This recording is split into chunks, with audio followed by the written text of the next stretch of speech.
So, whenever you all are ready. All right.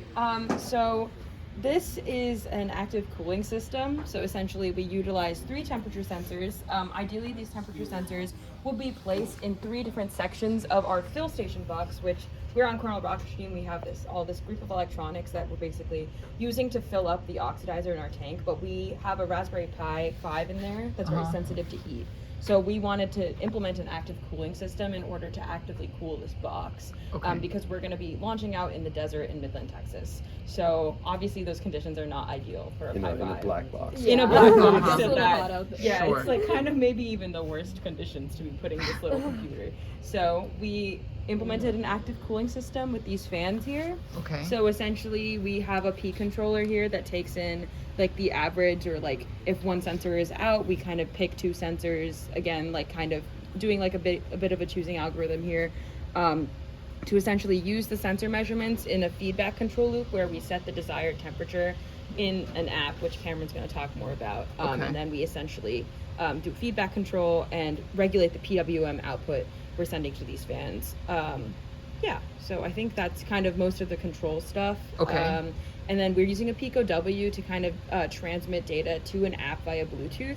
So Cam can talk more about the app or add on to stuff. Yeah, so the reason the app is useful is because, as you see, this is a box that we just completely shut, and it's also going to be underneath a bunch of mechanical components too. And so once we shut this box, once we have wires running through the top of the box, we can't access this. So it's really helpful to just control it remotely via an app. So we developed a native iOS app here. There are 2 panes. So as you can see here, this is like a top-down view of the fill station where you can see the placement of the temperature sensors or the fans too. And then you can check out, charts viewing data from the 3 temperature sensors here. And so just as a demo, if you want to put your finger on one of them to simulate a temperature rise. So that's thermometer 1, and you can kind of see it's going up a little bit. Yeah, sorry, and so I might be totally centered on it. That's my bad. No, all good, all good. So yeah, so we have 3 temperature sensors here, and then you can see those relative temperature readings here as well.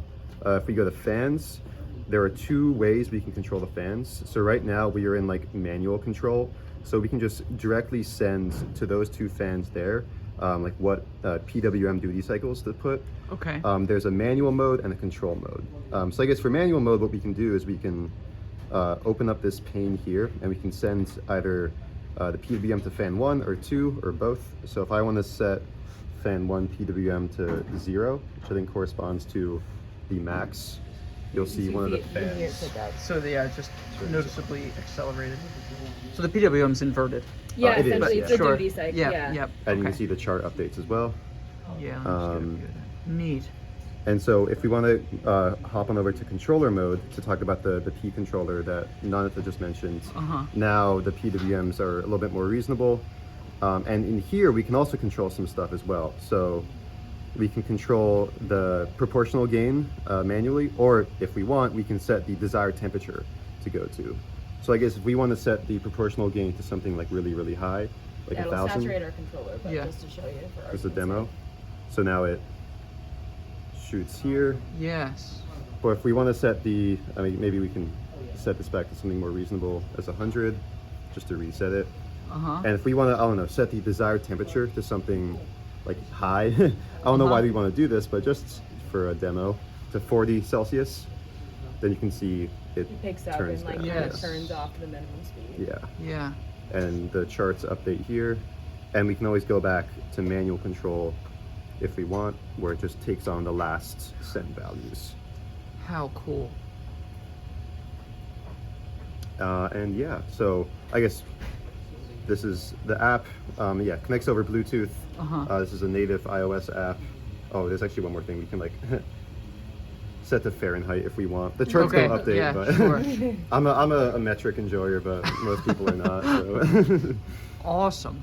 And so we've got, just to make sure I understand all the infrastructure here, a Pico W. Yeah. These are 3 temperature sensors. Correct. What's this component here? Oh, I forgot about this. This is a logic level shifter. The data sheet, like if Nissi, you want to talk about that, the data sheet lying to us.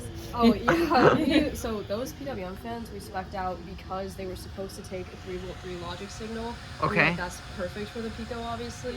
But after testing, we found out that is not true. It only needed 5 volts. Okay, So we're stepping so that that up. level shifts it up. Yeah. Neat. So all of these communicate with the Pico Yep. over, did you say I2C? Yeah. Okay. We wrote a custom driver for those sensors using I2C to get what we need, which is just the temperature readings from Uh-huh. it. We're also planning on implementing a thermal camera, and we did write the driver for that, and it seemed to work in isolation with the Pico, but Okay. integrating that with the app would be a Okay. little more than we had time for. Sure.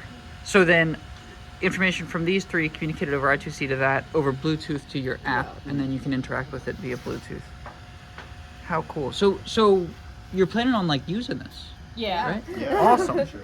Awesome. So when's the competition in which you'll be sort of deploying this? Yeah, it's in mid-June. Mid-June. Okay. So peak. Very hot.